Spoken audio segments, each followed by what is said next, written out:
આપણી વચ્ચે એક એવા વ્યક્તિ આમ આદમી પાર્ટીમાં જોડાવા જઈ રહ્યા છે જેમણે પાયામાંથી સંઘર્ષની શરૂઆત કરી, બહુ નાની ઉંમરે સમાજના પ્રશ્નો માટે લડવા માટે બહાર આવ્યા, ખૂબ આક્રમક, ખૂબ મજબૂત, ખૂબ જોશીલી લડત આપી, સમાજના તમામ પ્રશ્નોનો જ્યાં સુધી નિવેડો ન આવે ત્યાં સુધી એમણે મજબૂતીથી લડાઈને ચાલુ રાખી અને સરકારની સામે અને એમાંય ખાસ કરીને ભાજપની સામે જ્યારે આપણે લડતા હોઈએ ત્યારે સ્વાભાવિક છે કે લોભ, લાલચ, ડર બધા જ પ્રકારના અવરોધ ઊભા કરવામાં આવે, પરંતુ તમામ પ્રકારના અવરોધને પાર કરીને આજે જ્યારે આપણી વચ્ચે પહોંચી રહ્યા છે ત્યારે એમનું હું ખૂબ ખૂબ સ્વાગત કરું છું.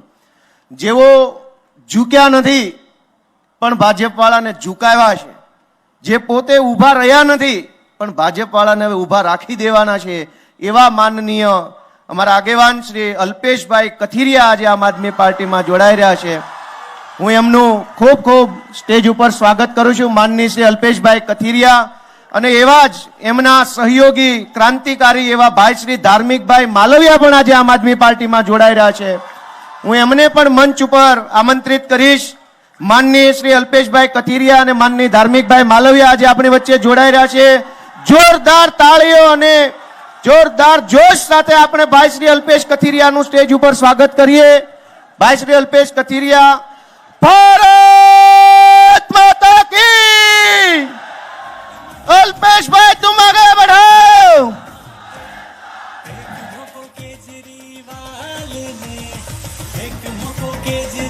वाह भाई वाह, जोरदार तालियों.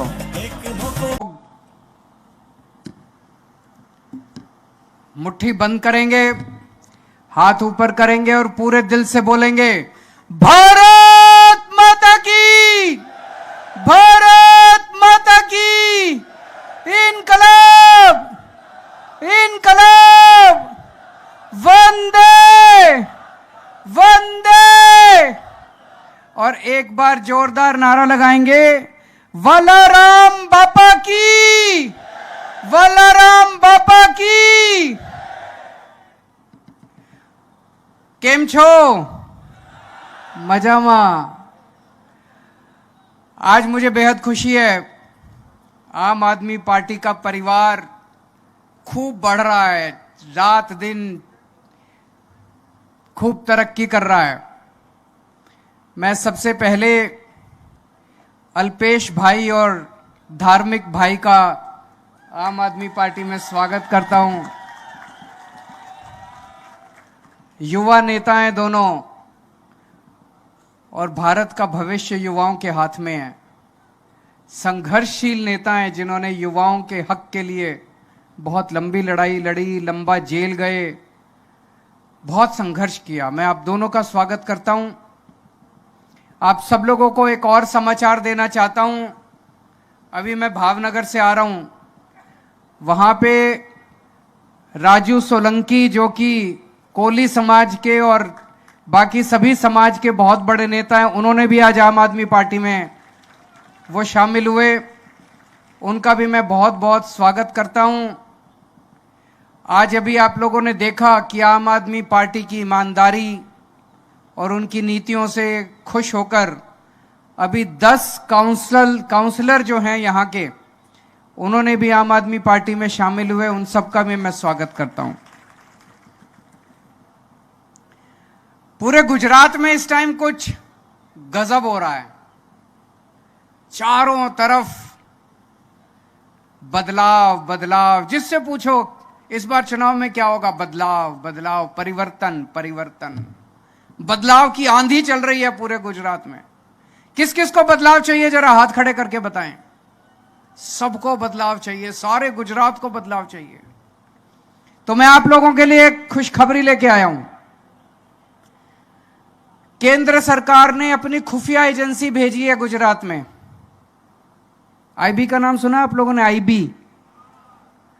आईबी को भेजा केंद्र सरकार ने गुजरात में. पता करके आओ माहौल क्या है. 20-25 दिन आईबी के ऑफिसर पूरे गुजरात में कोने कोने में घूमे और घूमने के बाद आईबी ने केंद्र सरकार को रिपोर्ट दी है कि दिसंबर के महीने में आम आदमी पार्टी की सरकार बनने जा रही है,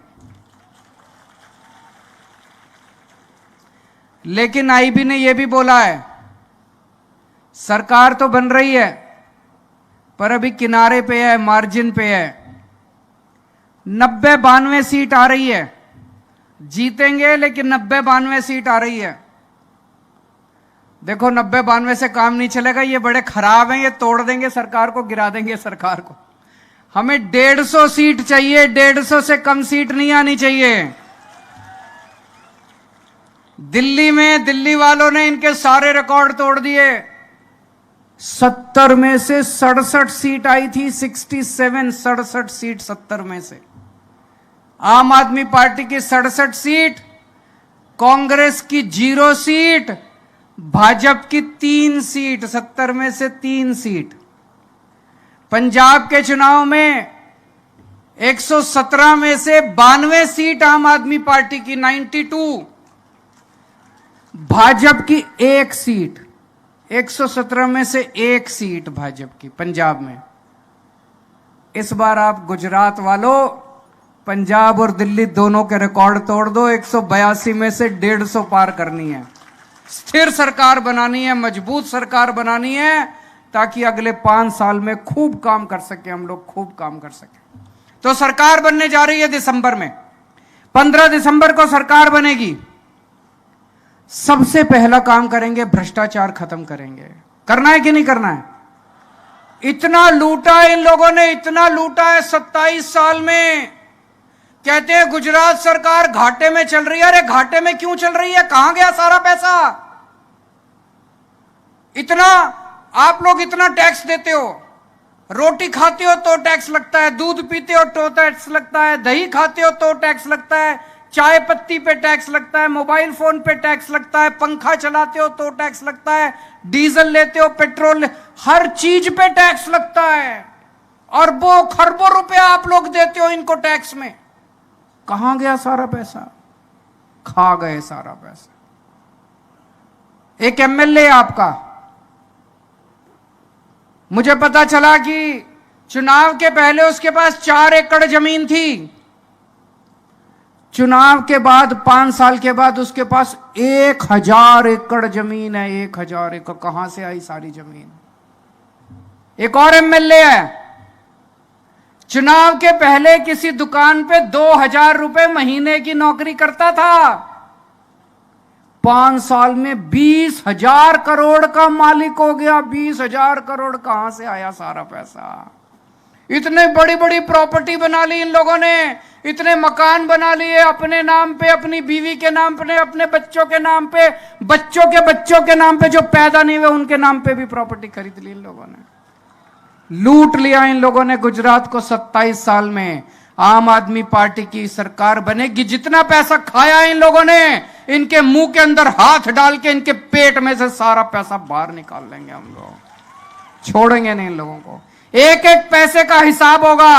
27 साल में जितना पैसा गुजरात का लूटा इन नेताओं ने, सारा पैसा वापस दिलाएंगे, आपके ऊपर खर्च करेंगे, आपके बच्चों के, आपके परिवार के ऊपर पैसा खर्च करेंगे। भ्रष्टाचार मुक्त शासन देंगे। हमारा कोई मंत्री चोरी नहीं करेगा, हमारा मुख्यमंत्री चोरी नहीं करेगा, हमारा कोई एमएलए चोरी नहीं करेगा, और अगर कोई चोरी करेगा तो जेल जाएगा। हमारा वाला भी कोई चोरी करेगा तो छोड़ेंगे नहीं उसको। अभी थोड़े दिन पहले भगवंत मान साहब ने पंजाब में, हमारी सरकार बनी 6 महीने पहले, भगवंत मान साहब को किसी ने आके बोला कि आपका हेल्थ मिनिस्टर गड़बड़ कर रहा है। इन्होंने पता कराया, वो गड़बड़ कर रहा था। अभी मीडिया को नहीं पता था, विपक्ष को भी नहीं पता था, ये चाहते तो दबा देते। इन्होंने क्या किया? इन्होंने अपने हेल्थ मिनिस्टर को पकड़ के जेल में डाल दिया। कोई करता है?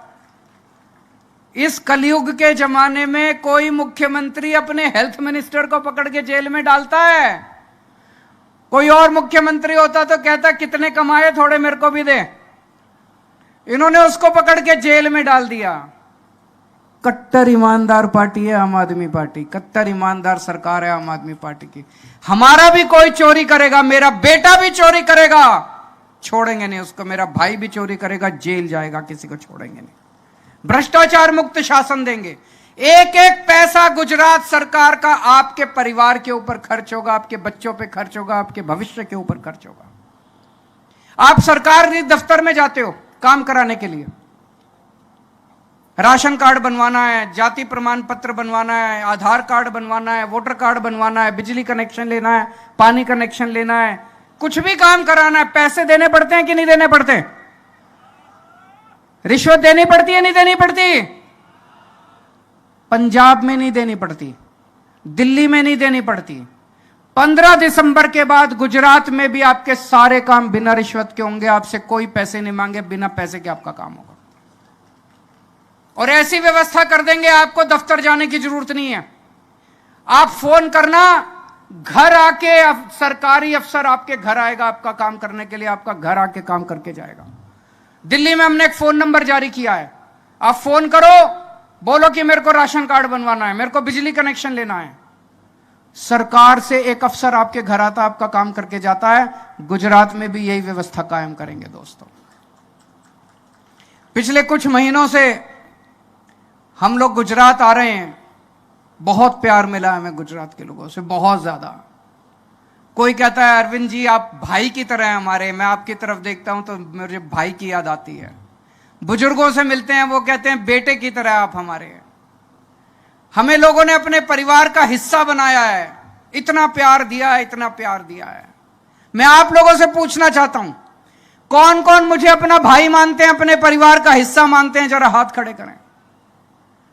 मैं आप लोगों का बहुत बहुत शुक्रगुजार हूं तहे दिल से कि आप लोग मुझे अपने परिवार का हिस्सा मानते हैं। जिंदगी भर में आपका एहसान नहीं चुका सकता, लेकिन वादा करके जा रहा हूं, जिस दिन सरकार बनेगी अगले 5 साल के अंदर एक एक वादा, एक एक गारंटी पूरी करेंगे, आपको किसी तरह की शिकायत का मौका नहीं देंगे। आपके परिवार का हिस्सा बनके, आपके परिवार का भाई बनके, आपके परिवार की जिम्मेदारी उठाऊंगा। मैं आपके परिवार में कोई तकलीफ नहीं आने दूंगा। હવે તમારે चिंता કરવાની જરૂર નથી, તમારો ભાઈ આવી ગયો છે। सबसे पहले महंगाई दूर करेंगे। महंगाई हो गई कि नहीं हो गई? बहुत ज्यादा। कमाई बढ़ी नहीं है, आमदनी बढ़ी नहीं है, खर्चे बढ़ते जा रहे हैं। सबसे पहले महंगाई दूर करेंगे। 1 मार्च के बाद आपको अपने परिवार का बिजली का बिल देने की जरूरत नहीं है। आपका भाई केजरीवाल आपके परिवार का बिजली का बिल भरेगा। 1 मार्च के बाद आपको कोई पैसा देने की जरूरत नहीं। मैं आपके बिजली के बिल भरूंगा। दिल्ली में बिजली के बिल 0 आते हैं, 24 घंटे बिजली आती है, बिजली के बिल 0 आते हैं। पंजाब में 24 घंटे बिजली आती है, बिजली के बिल 0 आते हैं। 1 मार्च के बाद आपके भी बिजली के बिल 0 आएंगे, 24 घंटे बिजली आया करेगी। कितना आता है बिजली का बिल? 2000, 3000, 3000 रुपए महीना। 3000 वो बता रहे हैं, 4000, 3000 रुपए मोटा मोटा। तो 3000 रुपए महीना आपका बिजली का बिल बच जाएगा। बचेगा नहीं बचेगा? आपके परिवार में जितने स्कूल जाने वाले बच्चे हैं, उनकी पढ़ाई की जिम्मेदारी मेरी, उनकी फीस की जिम्मेदारी मेरी, उनकी ड्रेस की, उनकी कॉपी किताबों की जिम्मेदारी मेरी। अब आपको उनकी चिंता करने की जरूरत नहीं है। दिल्ली में हमने शानदार स्कूल बनाए हैं, बहुत अच्छे स्कूल बनाए हैं। उसमें गरीबों के, अमीरों के बच्चे एक साथ पढ़ते हैं, एक ही डेस्क पे बैठ के। जज का बेटा, आईएएस अफसर का बेटा और रिक्शे वाले का बेटा एक ही डेस्क पे बैठ के पढ़ते हैं। आज दिल्ली के स्कूलों के बच्चे, एक रिक्शे वाले का बच्चा इंजीनियर बन रहा है, मजदूर का बच्चा डॉक्टर बन रहा है, वकील बन रहा है, गरीबों के बच्चे डॉक्टर इंजीनियर बन रहे हैं, अपने माँ बाप की गरीबी दूर कर रहे हैं। आपके बच्चों को भी मैं डॉक्टर बनाऊंगा, इंजीनियर बनाऊंगा, आपके बच्चों को अच्छी शिक्षा दूंगा। आपके बच्चों के लिए शानदार स्कूल बनाएंगे पूरे गुजरात के अंदर। एक एक बच्चे पे कितने? 3000 रुपए महीना तो खर्चा हो जाता है। तो अगर 3 बच्चे हो तो 10,000 रुपए महीना खर्चा हो गया। हो गया कि नहीं हो गया? आपके 10,000 रुपए महीना बच्चों के ऊपर खर्चा बचेगा। तो 3,000 रुपए बिजली का बचेगा, 10,000 रुपए बच्चों की शिक्षा पे बचेगा, 13,000 रुपए महीना। अगर आपके घर में कोई बीमार होगा, भगवान ना करे कोई बीमार हो, अगर आपके घर में कोई बीमार होगा, उसके इलाज का सारा खर्चा आपका भाई उठाएगा, केजरीवाल उठाएगा, आपको चिंता करने की जरूरत नहीं है। पूरे गुजरात में मोहल्ला क्लिनिक बनाएंगे, शानदार अस्पताल बनाएंगे। दिल्ली में हमने शानदार अस्पताल बनाए हैं। दिल्ली में 2 करोड़ लोग रहते हैं, सबका इलाज मुफ्त कर दिया, चाहे अमीर हो चाहे गरीब हो, सबका इलाज मुफ्त है। छोटी सी बीमारी होती है, सारी दवाइयां मुफ्त, सारे टेस्ट मुफ्त, सारा इलाज मुफ्त। कैंसर हो जाए, बड़ी बीमारी हो जाए, 10 लाख रुपए का खर्चा आएगा, वो भी सारा मुफ्त, सारा दिल्ली सरकार देती है। आपका भी सारा खर्चा गुजरात सरकार उठाएगी, आपका भाई उठाएगा, आपको चिंता करने की जरूरत नहीं है। तो महीने में 5-7 हजार रुपए खर्चा आपकी बीमारी पे आपके परिवार का तो आ ही जाता होगा। दवाइयों का खर्चा, टेस्ट का खर्चा, वो भी आपकी बचत होगी।